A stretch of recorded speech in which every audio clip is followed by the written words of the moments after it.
அல்லேலூயா. கரங்கள் வைத்து கர்த்தரை ஸ்தோத்திரம் பண்ணுவோமா? கர்த்தர் நல்லவர். ஒரு 2 வாரமாகவே கிறிஸ்மஸ்க்கு என்ன பேசணும் போது ஆண்டவரை இருதயத்தில் பேசின வார்த்தை முதல்ல வாசிங்க. லூக்கா எழுதின சுவிசேஷம் 19 அதிகாரம் 10 வசனம். லூக்கா 19 அதிகாரம் 10 வசனம் நான் வாசிக்கிறேன். இழந்து போனதை தேடவும் ரட்சிக்கவுமே மனுஷகுமாரன் வந்திருக்கிறார் என்றார். நல்லா கவனிங்க. சகைவை சந்திக்கும் போது ஆண்டவர் எப்படியாவது பார்க்கணும் அப்படின்ட்டு என்ன பண்ணுறான், குள்ளனான் அப்படின்னு ஷார்ட்டாக சொல்கிறான். காட்டுத்தி மரத்து மேலே ஏறி உட்காந்துக்கிட்டு ஆண்டவர் போகிற வழியில் பார்க்குறான்.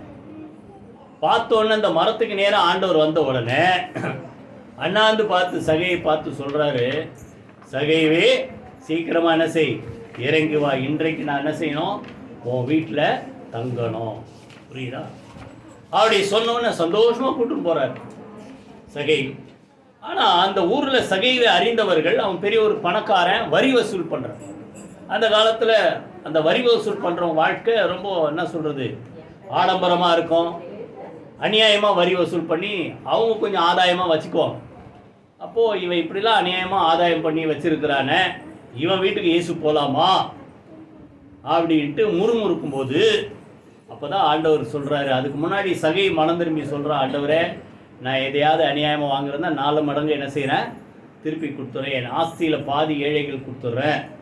இப்படிலாம் ஒரு மனமாறுதல். இயேசு அந்த வீட்டுக்கு போகிற அந்த சம்பவத்தில் அவனுக்குள்ள ஒரு மனமாறுதல் வந்து அப்போ தான் ஆண்டவர் சொல்கிறாரு, நீ ஒரு பாவி வீட்டுக்கு இயேசு போகிறான்னு என்ன செய்யாத, முறுமுறுக்காத. நிஜமாகவே நம்ம எல்லாருக்கும் தெரியும், 1 தீமோத்தேயு 1:15 பாவிகளை ரட்சிக்க சொல்லுங்க, கிறிஸ்து இயேசு உலகத்தில் வந்தார். புரியுதா? இந்த பாவியை மீட்பதற்காகத்தான், நீதிமான்களை அல்ல பாவிகளையே மனம் திரும்புவதற்கு அழைக்க வந்தேன்ற. புரியுதா? பிணியாளிகளுக்கு தான் வைத்தியன் தேவையை தவிர சுகமுள்ளவர்களுக்கு வைத்தியன் தேவை. இதான நிறைய இடத்துல சொல்கிறார். அப்படி சொன்ன ஆண்டவர் இங்கே என்ன சொல்கிறாரு, இழந்து போனதை தேடவும் ரட்சிக்கவுமே மனுஷகுமாரன் வந்திருக்கிறார். இன்னைக்கு கவனிங்க, மனுஷன் பாவத்தினால இழந்தது பார்த்தா ஒரு பெரிய லிஸ்டே வச்சிடலாம். புரியுதா? பாவத்தினால் இழந்த என்னது, சந்தோஷம். இன்னைக்கு நிறைய பேர் சொல்லுவான் ஒரு ஜாய் அப்படின்வான். ஆனால் அந்த பாவம் செஞ்ச உடனே அவன் இருதயத்தில் ஜாய் இல்லை, என்ன வருது, பயம் வருது. புரியுதா? அதனால தான் அந்த தாவீது அந்த பாவம் செய்த உடனே இழந்து போன என் ரட்சண்யத்தின் சந்தோஷத்தை எனக்கு திரும்பவும் தாங்க ஆண்டவரேன்னு கேட்குறார். புரியுதா? அப்போது இழந்து போனது என்னது, சந்தோஷம், சமாதானம். புரியுதா? அதே போல் இன்றைக்கி உலகத்தில் எல்லாவற்றையும் மனிதன் என்ன செய்தான் சொல்லுங்கள், தேவனோடு இருக்கிற உறவை இழந்தான், ஐக்கியத்தை இழந்தான். புரியுதா? அது எல்லாத்துக்கும் மேலே பரலோக பாக்கியத்தை இழந்தான். புரியுதா? இப்படி எல்லாவற்றையும் மனுஷன் இழந்தான். ஆனால் ஆண்டவருக்கு பெருசாக சொல்லப்போனால் என்ன இழப்புன்னா, அவர் மனிதன் பாவம் செய்தபடினால மனிதனை என்ன செய்தார், இழந்தார். புரியுதா? அவனை என்ன பண்ணாங்க, அவங்க பாவம் செஞ்சவனை ஓடி அந்த அந்த மரங்களுக்குள்ள விருட்சங்களுக்குள்ளே என்ன செய்தார்கள், மறைத்து கொண்டார்கள். ஆண்டவர் என்ன பண்ணாரா, ஏதேன் தோட்டத்தை விட்டு மனிதர்களை என்ன செய்தார், ஆதாம் ஏவாளை அனுப்பிட்டார். அப்போது ஆண்டவருக்கு இழப்பு ஒன்று பெருசுன்னா, புரியுதா, மனுஷன் பாவம் செய்தபடினால, புரியுதா, அவர் மனுக்குலம் அவரை விட்டு விலகி போனது.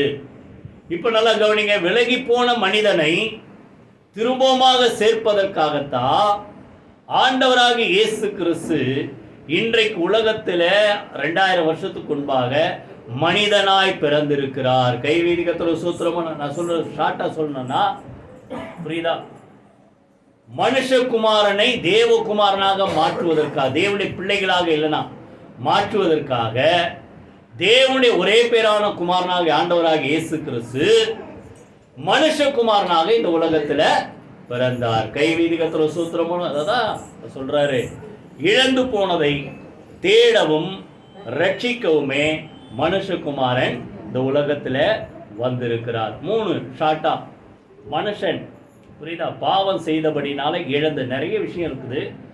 ரொம்ப சுருக்கமாக 3 காரியம் சொல்லிட்டு நம்ம முடிப்போம். முதலாவது நீங்கள் வாசிங்க, ஆதியாகமம் 3 அதிகாரம் 8 to 10 வரைக்கும் நீங்கள் வாசித்து பாருங்கள். ஆதியாகமம் 3 8 10 வரைக்கும் பகலில் குளிர்ச்சியான வேளையிலே தோட்டத்தில் உலாவுகிற தேவனாகிய கர்த்தருடைய சத்தத்தை அவர்கள் கேட்டார்கள். நமக்கெல்லாம் எப்படி இருக்குது? ஆண்டவர் பேச மாட்டாராட்டு, புரியுதா? அவர் சத்தத்தை கேட்கறது ஒரு பெரிய ஒரு பாக்கியம். நீங்கள்லாம் நல்லா ஜெபம் பண்ண ஆண்டவர் சத்தத்தை கேட்க முடியும். ஜெபம் பண்ணும்போது கேட்கலான்னா கேட்டுருக்கு, புரியுதா? அது எப்படின்னு சொல்ல முடியாது. மனசில் பேசுகிறார், நம்ம க்ளீனாக அந்த வார்த்தை வரும். அடுத்தது பைபிள் வாசிக்கும் போது பேசுகிறார், புரியுதா? அவருடைய தேவனுடைய சத்தம் கேட்டால் நமக்கு ரொம்ப சந்தோஷமாக இருக்குது. ஆனால் தினந்தோறும் அவர் அப்படி தான் வருவாராம். ஏதேன் தோட்டத்தில் மனிதனை உருவாக்கி எல்லாத்தையும் ஆளுகை செய்து கொள்ளுங்கள், ஆண்டு அனுபவித்துக் கொள்ளுங்கள், பழுகி பெருகுங்க, விருத்தி அடைங்கன்னு சொல்லி அவர்களை ஆசீர்வதித்து தினந்தோறும் என்ன செய்வாரா? ஏதேன் தோட்டத்தில் வந்து மனிதன் ஆதாம் ஏவாளோடு என்ன செய்வார்? அவர் பேசுவார். அதே போல தான் வழக்கமாக ஆண்டவர் தேவன் என்ன செய்தாரா? ஏதேன் தோட்டத்தில் வரும்போது அவர் கூப்பிடுறாரு. அந்த சத்தத்தை கேட்டு இவர்கள் என்ன செய்தாரெல்லாம் சொல்லுங்க. ஆதாமும் ஏவாளும் ஆதாமும் அவன் மனைவியும் தேவனாகிய கர்த்தருடைய சந்நிதிக்கு விலகி தோட்டத்தின் விருட்சங்களுக்குள்ளே ஒளித்து கொண்டார்கள். நல்லா கவனிங்க, மனிதன் பாவத்தினால் இழந்தது. அது எப்படி பாவம் வந்ததுன்னா ஏற்கனவே தெரியும். சர்ப்பம் வஞ்சித்தது. நீங்கள் ஆண்டவர் சாகவே சாவீர்கள்னாரு. இவன் என்ன சொன்னா? நீங்கள் சாக மாட்டீங்க. கீழ்ப்படியாமல் அந்த நன்மை தீமை அறியத்தக்க கனியை அவர்கள் புசித்தபடியினால உள்ள பாவம் வந்தது. பாவம் வந்த உடனே அதனுடைய விளைவு என்ன? அவர்கள் தேவனாகிய கர்த்தருடைய முகத்தை பார்ப்பதற்கு பயந்து கொண்டு எங்க ஒளிச்சுக்கிட்டாங்க? விருட்சங்கள், தோட்டத்தில் இருக்கிற மரங்கள் அதுக்குள்ள என்ன செய்தார்கள்? ஒளித்துக்கொண்டு. இன்னைக்கு உலகத்தில் அப்படிதான் நடக்குது. பிள்ளைங்க ஏதாவது தப்பு செஞ்சீங்கன்னா அவங்க முகத்தை நேராக பார்த்தே பேசாது, இங்கே பார்த்து பேசும், இல்லை அங்கே மேலே பார்த்து பேசும், இல்லை கண்டுபிடிச்சி ஏதோ விஷயம் மாட்டிக்கிச்சு, புரியுதா? அப்போ மனிதனுக்கு பயம் வந்தது தேவனை சந்திப்பதற்கு. அப்போ நல்லா கவனிங்க, பாவம் வந்தபடினால மனிதன் இழந்தது முதல்ல தேவனோடு கூட இருக்கிற உறவை இழந்தான். சொல்லுங்க, தேவனோடு கூட இருக்கிற உறவு, ரிலேஷன்ஷிப், இல்லைன்னா ஐக்கியம், புரியுதா? இதை இழந்தான், புரியுதா? அவன் டெய்லி சந்தோஷமா பேசுற அந்த மக்கள் ஆண்டவர் சத்தத்தை கேட்டவன பயம் வந்தது, ஓடி என்ன செய்தார்கள் சொல்லுங்க? ஒளித்து கொண்டார்கள். அப்பொழுதுதான் ஆண்டவர் பேசுறார். அப்பொழுது தேவனாகிய கர்த்தர் ஆதாமை கூப்பிட்டு, நீ எங்கே இருக்கிறாய் என்றார். அதற்கு அவன், நான் தேவனுடைய சத்தத்தை தோட்டத்தில் கேட்டு நிர்வாணியா இருப்பதினால் பயந்து ஒளித்து கொண்டேன். நம்ம இப்பதான் நிர்வாணியா இருக்கிற மாதிரி, ஏற்கனவே அவர்கள் நிர்வாணமாக தான் இருந்தாங்க, அவர்களுக்கு ஆடை இல்லை. ஆனால் இப்போதான் தெரியுது நம்ம நிர்வாணமாக இருக்கிறோம். அப்போ நல்லா கவனிங்க, இந்த பாவம் உலகத்தில் வந்தபடினாலே இன்னும் சொல்லப்போனால் அவர்கள் தேவனுடைய மகிமையை இழந்தார்கள், புரியுதா? தேவனாகிய கர்த்தர் அப்போ அந்த மக்களுக்கு ஒரு மகிமையை உடுத்தி, புரியுதா, அவர் இப்படி ஒரு அலங்கரித்தார் சொல்லலாம், புரியுதா? அப்போ அந்த மகிமையை இழந்தபடினால தங்களை பார்க்குற, ஐயோ நம்மளாம் நிர்வாணமாக இருக்கிறோம்ட்டு பயந்து கர்த்தருடைய சமூகத்துக்கு என்ன செய்தார்கள் சொல்லுங்க? ஒளித்து கொண்டார்கள். கைவீதி கர்த்தருடைய சூத்திரம். அப்போ நல்லா கவனிங்க, முதல்ல மனிதன் இழந்தது தேவனோடு கூட இருக்கிற ஐக்கியம், தேவனோடு கூட இருக்கிற உறவை இழந்தான். அதுதான் இந்த தாவீது திருப்பி அதையே சொல்கிறான் 51ஆம் சங்கீதத்தில், புரியுதா? உம்முடைய உற்சாகத்தின் ஆவியினால் என்ன செய்வீராக? நிரப்புவீராக, புரியுதா? இரட்சணத்தின் சந்தோஷத்தை திரும்ப எனக்கு தருவீராக. அப்போ நல்லா கவனிக்க, தேவனோடு கூட இருக்கிற ஐக்கியத்தை இழந்தபடினால தேவனை விட்டு பிரிந்து என்ன செய்தார்கள்? ஒளித்து கொண்டார். அப்போ நல்லா கவனிக்க, ஒரு நல்ல செய்தி, இப்படி தேவனை விட்டு பிரிக்கப்பட்ட மனிதனை தேவனோடு சேர்ப்பதற்காகத்தான் ஆண்டவராக இயேசு கிறிஸ்து இந்த உலகத்திலே வந்தார். கைவீதி கர்த்தருடைய சூத்திரமன் சொல்ல எத்தனை பேர் புரியுது? மனிதன் இழந்தது தேவனோடு இருக்கிற உறவு, ஐக்கியம், அதை இழந்தார். ஆனால் ஆண்டவர் இந்த உலகத்தில் மனிதனா பிறந்தபடினால அந்த உறவை திரும்ப நமக்கு தந்திருக்க. ஒரு சில வசனத்தை நீங்க வாசிங்க, அப்பதான் புரியும். 2 கொரிந்தியர் எடுத்துங்க. 2 கொரிந்தியர் 5 அதிகாரம் 17 21 வரைக்கும். 2 கொரிந்தியர் 5 அதிகாரம் 17 21 வரைக்கும். இப்படி இருக்க ஒருவன் கிறிஸ்துவுக்குள் இருந்தால், நல்லா கவனிங்க. அப்போ பழைய ஆதாம் பாவத்தினாலே தேவனை விட்டு பிரிக்கப்பட்டான், அவன் பிரிந்தான் சொல்லப்போன. இப்ப நீங்க கிறிஸ்துவுக்குள் வந்துட்டா நீங்க எப்படிப்பட்ட சிருஷ்டியா இருக்கிறீங்க சொல்லுங்க? புது சிருஷ்டியா இருக்கிறீங்க. அப்போ பழைய சிருஷ்டி என்ன புரியுதா? ஆண்டவர் ஆதாம் ஏவாளை உருவாக்கும் போது அவரை போலவே அவருடைய சாயலாவே உருவாக்கினான். புரியுதா? பாவம் செய்தபடினாலே அவர்கள் என்ன செய்த அந்த மகிமையை சாயலை இழந்தார்கள். புரியுதா? இப்ப இந்த இயேசு கிறிஸ்து மூலமாக திரும்பவுமாக நம்ம எப்படி இருக்கிறோமா சொல்லுங்க? புது சிருஷ்டியாய் இருக்கிறோம். அங்க சொல்றாரு, பழையவைகள் ஒழிந்து போயின, எல்லாம் புதிதாயின சொல்லிட்டு பின்னால சொல்றாரு, இவையெல்லாம் தேவனாலே உண்டாயிருக்கிறது, அவர் இயேசு கிறிஸ்துவை கொண்டு நம்மை தம்மோட ஒப்புரவாக்குதலின் ஊழியத்தை எங்களுக்கு ஒப்பு கொடுத்தார். நல்லா கவனிங்க. இயேசு கிறிஸ்துவை கொண்டு நம்மளை இங்க உட்கார்ந்து இருக்கிற எல்லாரும், இந்த உலகத்தில் இருக்க அத்தனை கோடி மக்களையும் அவரோடு கூட என்ன செய்தாரா சொல்லுங்க? ஒப்புரவாக்கினார். ஒப்புரவாக்கினார்னா நல்லா சேர்த்தார். புரியுது? அத்தனை பேர் இன்னைக்கு ஒரு வாய்ஸ் சண்டை வந்துன்னா கூட பிறந்த அண்ணன் தம்பிங்களே பிரிஞ்சிடறாங்க. அப்புறம் என்ன பண்றாங்க? பெரிய மனுஷங்கள்லாம் வந்து பேசி, என்னப்பா நீ இப்படி பண்ணலாமா, கூட பிறந்தவங்க தானே, இதெல்லாம் ஒரு பெருசாக எடுத்துக்கலாமா அப்படின்னோடனே என்ன சொல்லுவோம்? கையை கொடு. நான் அது பண்ண நிறைய இடத்துல சொல்லு, கையை கொடு, பேசு. புரியுதா? நம்மளால முடிஞ்சதா தான். அப்போ தேவனும் மனிதனும், மனிதன் தேவனை விட்டு என்ன, தேவன் பிரியல, மனிதன் தேவனை விட்டு பிரிந்தான். அந்த மனுஷனை திரும்ப அவரோடு தேவனோடு சேர்ப்பதற்காக இயேசு கிறிஸ்து இந்த உலகத்தில் பிறந்து மனுஷன் செய்த அத்தனை பாவங்களை அவர் சுமந்து தீர்த்தபடியினால திரும்பமாக நம்ம யாரோட சேர்த்தார்? ஒப்புரவாக்கினார். சுருக்கமா சொல்லுங்க, நம்மை தேவனோடு கூட சேர்த்தார். கை வைத்து கர்த்தரை ஸ்தோத்திரம். அப்போ பாவம் மனுஷன் என்ன செய்தது? தேவனை விட்டு பிரித்தது. அப்போ மனுஷன் இழந்தது முதல்ல தேவனோடு கூட இருந்த உறவை இழந்தார். புரியுதா? ஆனா அது எப்படி வந்ததுன்னா அதனுடைய அர்த்தம் என்ன? நல்லா கவனிங்க. அவரோடு கூட நம்மை கிறிஸ்து இயேசு கிறிஸ்து மூலமா ஒப்புரவாக்கி சேர்த்தார். இது எப்படி நடந்ததுன்னா அதற்கு கொடுத்த ஒரு விலை. அதிலேயே 21 வசனம் வாசிங்க. 2 கொரிந்தியர் 5:21.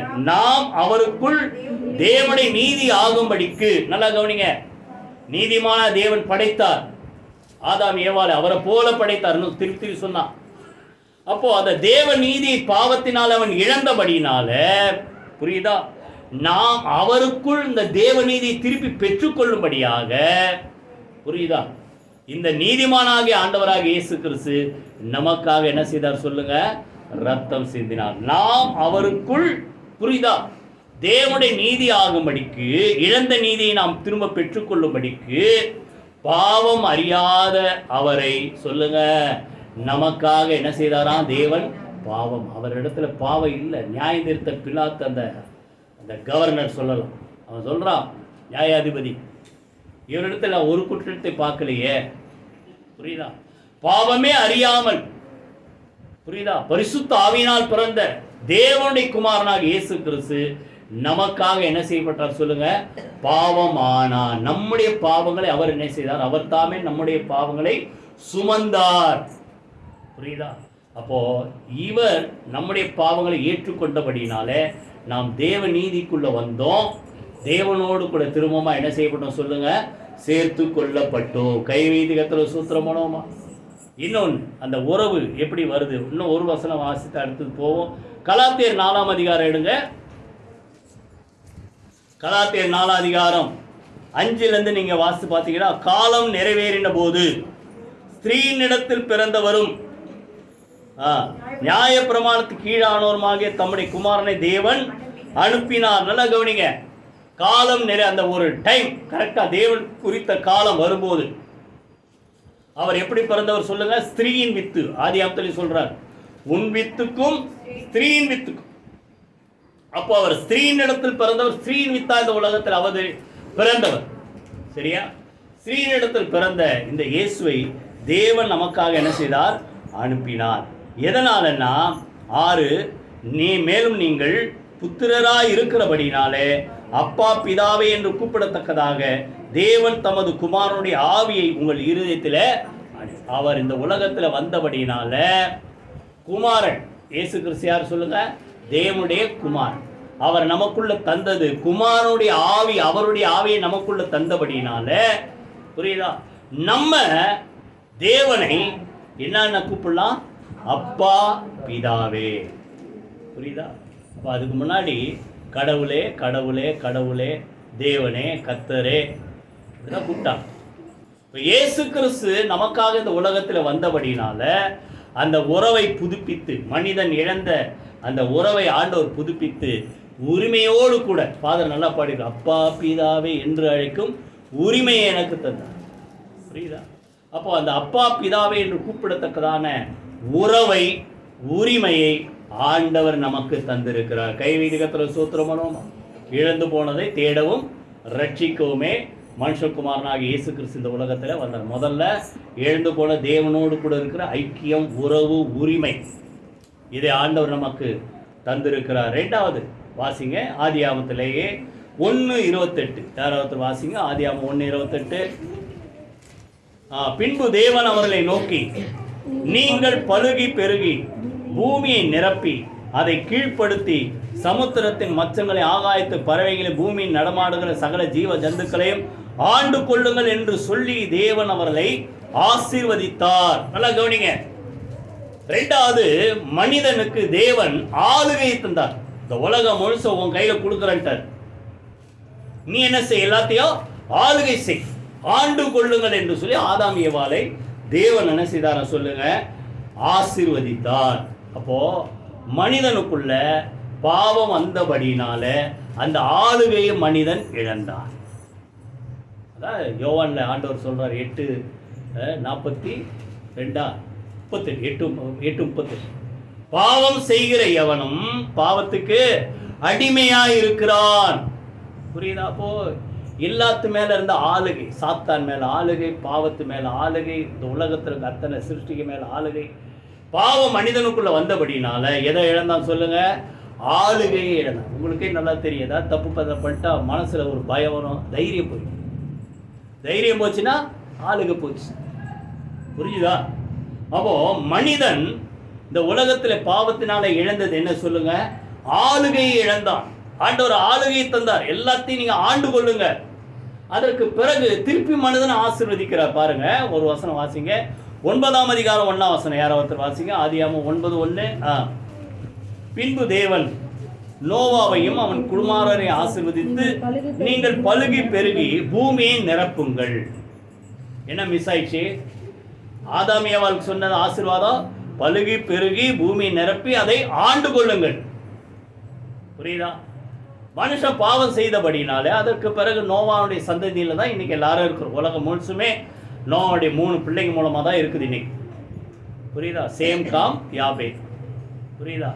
அப்போ இன்னைக்கு இருக்க அத்தனை உலகத்தையும் அந்த நோவாவுடைய பிள்ளைகள் மூலமா ஆண்டவர் ஆசீர்வதிக்கிறார். என்ன சொல்றாரு? நீங்க பலுகி பெருகி பூமியை நிரப்புங்க. என்ன மிஸ் ஆயிடுச்சு?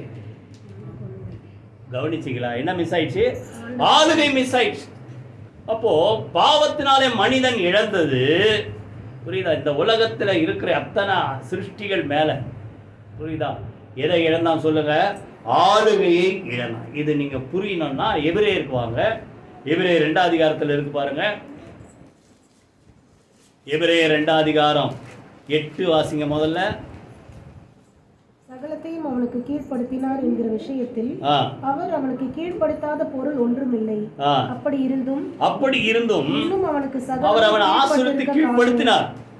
ஆனா இன்னும் அவனுக்கு சகலமும் என்ன செய்யல?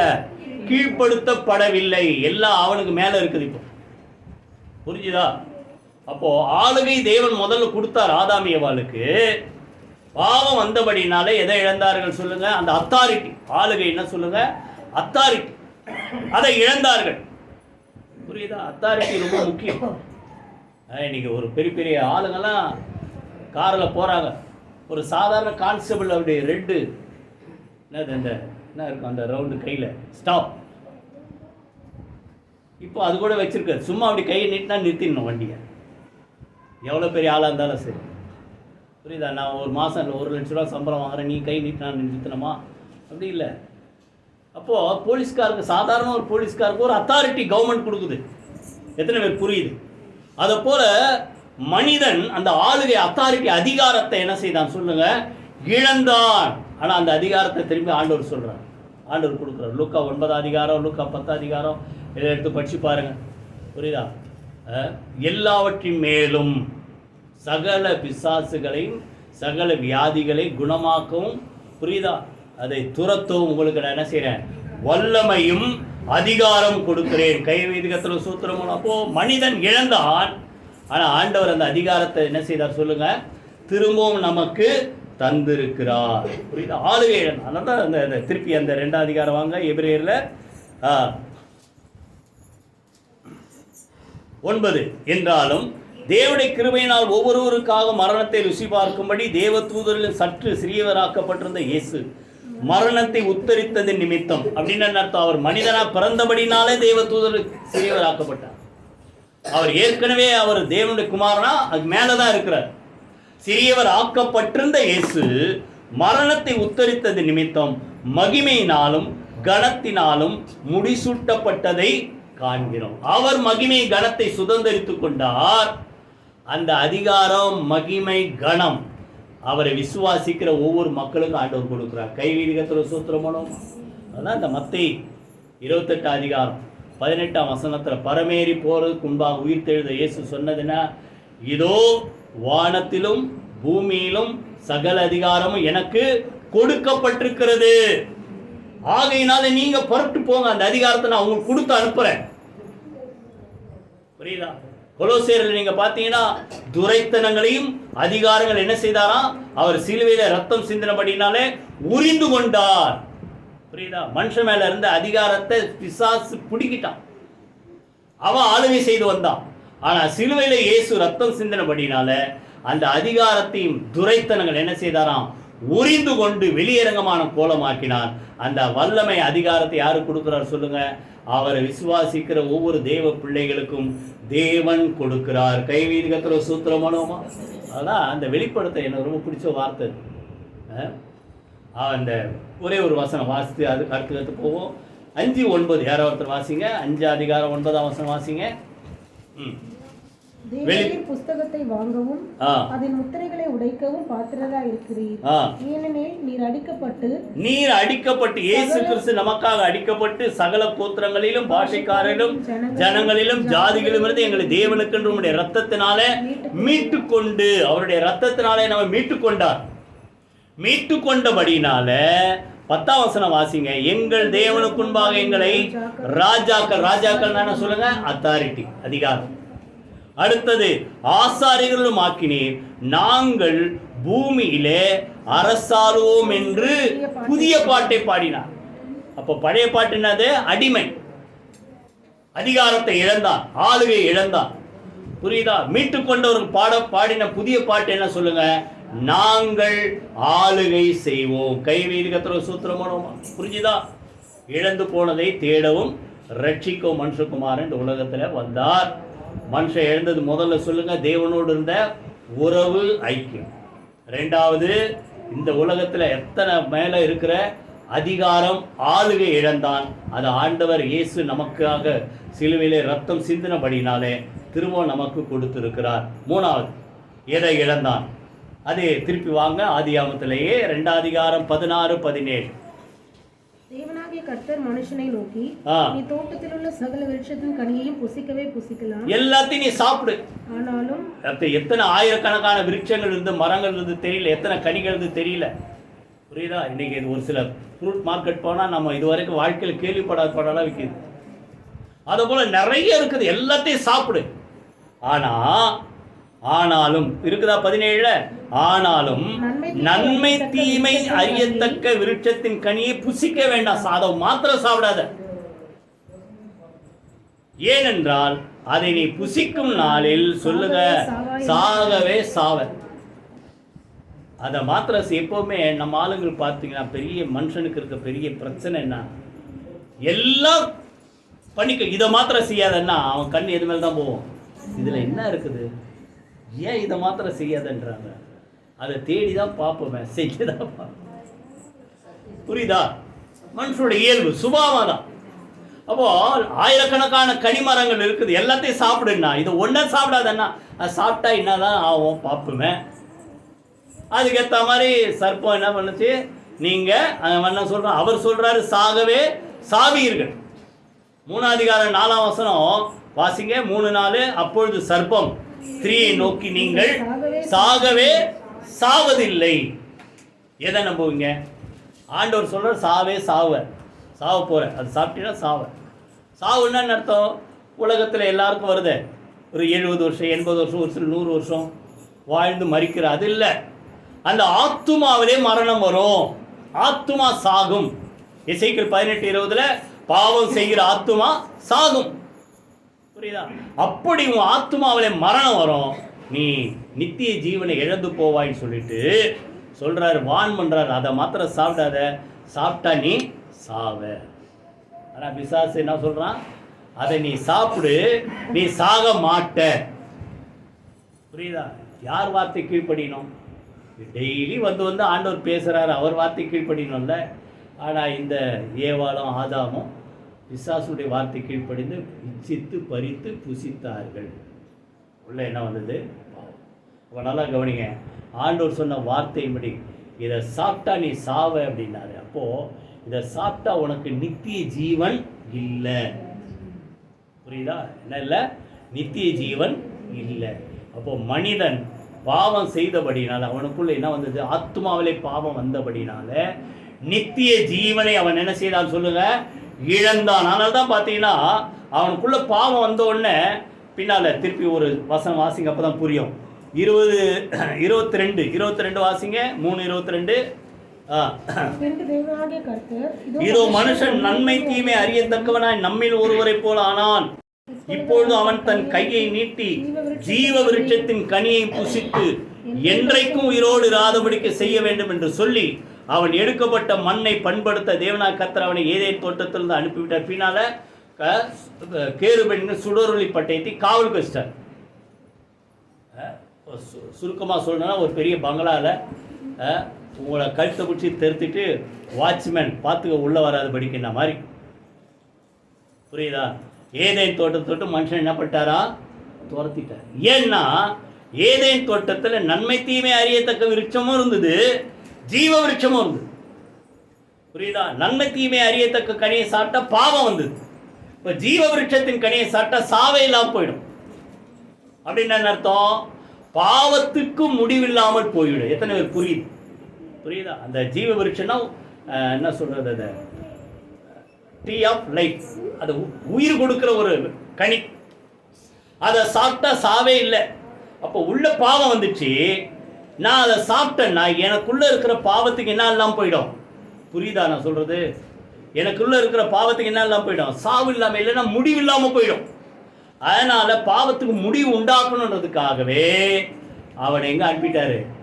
ஏதேன் தோட்டத்தை விட்டு துரத்திட்டு அதை காவல் வச்சார். சரியா? இதெல்லாம் நடந்தது. இப்போ மனிதன் இழந்தது. 3வது என்ன சொல்லுங்க? நித்திய ஜீவனை இழந்தான். என்னன்னைக்கும் உயிரோடு இருக்கணும், நித்திய ஜீவன். இப்போ இந்த இயேசு கிறிஸ்து நமக்காக இந்த உலகத்திலே வந்தபடினால நமக்கு என்ன உண்டு சொல்லுங்க? நித்திய ஜீவன் உண்டு. ரோமர் 6 அதிகாரத்தில் கடைசி வசனம் இருக்கும், பாவத்தின் சம்பளம் மரணம். அதான் நித்திய ஜீவன் இழந்துருது. புரியுதா? தேவனுடைய கிருபை வரமோ நம்முடைய கர்த்தராகி இயேசு கிறிஸ்துவினால் உண்டான சொல்லுங்க நித்திய ஜீவன். கைவீதி கர்த்தர் சூத்திரம். அப்போ மனிதன் இழந்தான், இந்த இயேசு கிறிஸ்து நமக்கு திரும்பமா அந்த நித்திய ஜீவன் என்ன செய்யறாரு சொல்லுங்க? கொடுக்குறார். அதை சொல்றாரு. அதை நீங்கள் ஒவ்வொரு அப்பப்போ என்ன செய்யுங்க? ப்ராக்டிஸ் பண்ணுங்கன்ட்டு ஒரு வார்த்தை நீங்கள் வாசிங்க. அப்போதான் யோவான் 6 அதிகாரம் 53 55 வரைக்கும் வாசிங்க. யோவான் 6 அதிகாரம் 53 நோக்கி, நீங்கள் மனுஷகுமாரனுடைய மாம்சத்தை புசியாமலும் அவருடைய இரத்தத்தை பானம் பண்ணாமலும் இருந்தால் உங்களுக்குள்ளே ஜீவன் இல்லை என்று. உங்களுக்குள்ளே ஜீவன் இல்லை. இந்த ஜீவன் எப்படி வரும்? அவருடைய மாம்சத்தையும் அவருடைய இரத்தத்தையும் பானம் பண்ணும்போது. இது எதை குறிக்கிறது? அன்னைக்கு அந்த ராவிருந்து எடுக்கும்போது அவர் சொல்றாரு, அப்பத்தை பிற்கும்போது சொல்றாரு, இது உங்களுக்காக பிற்கப்படுகிற என்னுடைய சரீரம். ஒவ்வொரு மாசமா நம்ம செய்யறோம், அது மிஸ் பண்ணாதீங்க. உங்களுக்காக பிற்கப்படுகிற என்னுடைய சரீரத்தை அப்பத்தை கொடுத்தார். திராட்சை ரசம் வைக்கப்பட்ட அந்த பாத்திரத்தை கொடுக்கும்போது உங்களுக்காக சிந்தப்படுகிற பாவ மன்னிப்பு உண்டாகும்படி புதிய உடன்படிக்கை ரத்தம் அப்படின்ட்டு கொடுக்குறார். இதுல பங்கு பெறாலனா உனக்கு என்ன இல்லை, ஜீவன் இல்லை அப்படின்னு சொல்லிட்டு இன்னும் விளக்கமா சொல்றாரு பாருங்க. 54ல என் மாம்சத்தை புசித்து என் ரத்தத்தை பானம் பண்ணுகிறவனுக்கு நித்திய ஜீவன் உண்டு, நான் அவனை கடைசி நாளில் எழுப்புவேன். புரியுதா? அப்போ மனுஷன் இழந்தான் பாவத்தினால. ஆனா இந்த ஆண்டவராக இயேசு கிறிஸ்து சிலுவையிலே நமக்காக ரத்தம் சிந்து மரித்து உயிர்த்தெழுந்தபடினால அதை நாம் நினைவு கூறுவோம். எனக்காகவே மரித்தார், எனக்காகவே ரத்தம் சிந்தினார் அப்படின்னு விசுவாசித்து ஏற்றுக்கொள்ளும் போது நமக்கு என்ன உண்டு சொல்லுங்க, நித்திய ஜீவன் உண்டு. கைவீதி கத்திர சூத்திரமனும். அப்போ மனுஷன் இழந்த சொல்லுங்க, நித்திய ஜீவனை இழந்தான். ஜீவ விருட்சத்தை விலக்கிட்டார், கொடுக்க மாட்டேன்ட்டார். ஆனா இந்த இயேசு கிறிஸ்து விசுவாசித்து, புரியுதா, அவருடைய ராஜ்யத்துக்கு நீங்க போகும்போது அந்த விளக்கப்பட்ட ஜீவ விருட்சத்தின் கனியை நாம் புசிப்போம். 2 வசனம் வாசித்து முடிப்போம். வெளிப்படுத்தின விசேஷம் 2:7-22 வசனத்தை வாசிப்போமா? அதுல இருக்கும் பாருங்க, இந்த ஜீவ விருட்சத்தை குறித்து 2:7 சபைகளுக்கு சொல்லுகிறதை காதுள்ளவன் கேட்க கடவன். ஜெயம் கொள்ளுகிறவன் எவனோ அவனுக்கு தேவனுடைய பரதீசின் மத்தியில் இருக்கிற அந்த பரதீசின் மத்தியில் இருக்கிற ஜீவ விருட்சத்தின் கனியை நான் என்ன செய்வேன், புசிக்க கொடுப்பேன். பாவம் செய்தபடினால ஜீவ விருட்சத்தின் கனியை சாப்பிடாதபடி அவனை என்ன பண்ணாரு, துரத்திட்டார். இப்போ பாவம் மன்னிக்கப்பட்டு இயேசுவின் ரத்தத்தினால பாவங்கள் கழுவப்பட்டு அவரை விசுவாசித்து அவருடைய ராஜ்யத்தில் போகும்போது என்றென்றும் காலம் சதா காலம் உயிரோடு இருக்கும்படியாக நமக்கு எதை கொடுக்க போறாராம், ஜீவ விருட்சத்தின் கனியை தருவார். பின்னால கடைசியா நீங்க வாசித்தீங்கன்னா 22:2 பாருங்க, அதுல இருக்கும் பாருங்க அந்த வார்த்தை 22:2. 1 ஜீவ தண்ணீர் உள்ள சுத்தமான நதி. 2ஆம் வசனத்துல அங்க பாத்தீங்கன்னா அந்த ஜீவ விருட்சத்தின் கனி இருக்கும். ஜீவ விருட்சம் இருந்தது, அது மாதந்தோறும் தன் கனியை கொடுக்கும். அந்த விருட்சத்தின் இலைகள் ஜனங்கள் ஆரோக்கியம் அடைவதற்கு ஏதுவாய். இப்போ என்னன்னுக்கும் சுகமா ஆரோக்கியமா, புரியுதா, கோடானு கோடி வருஷங்கள் உயிரோடு வாழ்வதற்கு அந்த ஜீவ விருட்சத்தின் கனியை நாம் என்ன செய்வோம், புசிப்போம். மனிதன் 3வது எழுத சொல்லுங்க, நித்திய ஜீவனை இழந்தான். ஆனால் ஆண்டவராக இயேசு கிறிஸ்து நமக்கு நித்திய ஜீவனை தருகிறார். எல்லாரும் எழுந்திருக்கிற சூத்திரம் பண்ணி ஜெபம் பண்ணுவோம். ஜெபம் பண்ணலாமா? கரங்கள் வைத்து கத்திர சூத்திரம் பண்ணுவோமா? நம்மை தேடி வந்த ஆண்டவராக இயேசு கிறிஸ்துவுக்கு மகிமை செலுத்தும். இழந்து போனதை தேடவும் ரட்சிக்கவுமே மனுஷகுமார் இந்த உலகத்தில் வந்திருக்கிறார். மனிதன் இழந்து போனது முதலாவது தேவனோடு இருக்கிற அந்த ஐக்கியம், ஃபெல்லோஷிப், உறவை இழந்தான், உரிமையை இழந்தான். 2வது பார்த்தீங்கன்னா ஆளுகை இழந்தான். 3வது நித்திய ஜீவனை இழந்தான். இது 3ஐயும் ஆண்டவர் நமக்காக இந்த உலகத்தில் பிறந்து சிலுவையிலே மரித்து உயிர் தெழுந்தபடியினால இந்த 3 ஆண்டவர் நமக்கு தருகிறார். கர்த்தரை ஸ்தோத்திரம் பண்ணுவோமா? ஆண்டவரே உமக்கு நாங்கள் நன்றி செலுத்துறோம்ப்பா. நாங்கள் இழந்து போனதை திரும்பமா எங்களுக்கு தரும்படி இந்த உலகத்திலே எங்களுக்காக ரத்தம் சிந்தி மரித்து அடக்கம் பண்ணப்பட்டு உயிரோடு எழுந்தீர். அதற்காக நன்றி செலுத்துகிறோம். இழந்து போன ரட்சத்தின் சந்தோஷத்தை திரும்ப தருவதற்காக நன்றி செலுத்தும். தேவனோடு இருக்கிற உறவை திரும்ப புதுப்பிப்பதற்காக நன்றி செலுத்துகிறோம். ஆளுகை திரும்பி தருவதற்காக நன்றி செலுத்துகிறோம். நித்திய ஜீவனைகளுக்கு தருவதற்காக நன்றி செலுத்துகிறோம். இந்த வார்த்தையின்படி ஒவ்வொரு மக்களையும் கர்த்தர் பேர் பெற ஆசீர்வதிங்க. இயேசு கிறிஸ்து ஜீவனுள்ள ஜெயமுள்ள நாமத்தில் ஜெபிக்கிறோம் நல்ல பிதாவே. ஆமென், ஆமென். நம்முடைய கர்த்தராகிய இயேசு கிறிஸ்து கிருபை, பிதாவே தேவனுடைய அன்பும் பரிசுத்த ஆவியானவருடைய அன்யோன்ய ஐக்கியம் நம் அனைவரோடு சகல பரிசுத்த அனைவரோடும் ஆண்டவராகிய இயேசு கிறிஸ்து வருகமட்டு இருப்பதாக. ஆமென். என் ஆத்துமாவே கர்த்தரை ஸ்தோத்திரி, என் முழுமையுடைய பரிசுத்த நாமத்தை ஸ்தோத்திரி. என் ஆத்துமாவே கர்த்தரை ஸ்தோத்திரி, அவர் செய்த சகல உபகாரங்களை மறவாதே. ஆமென், ஆமென். God bless you.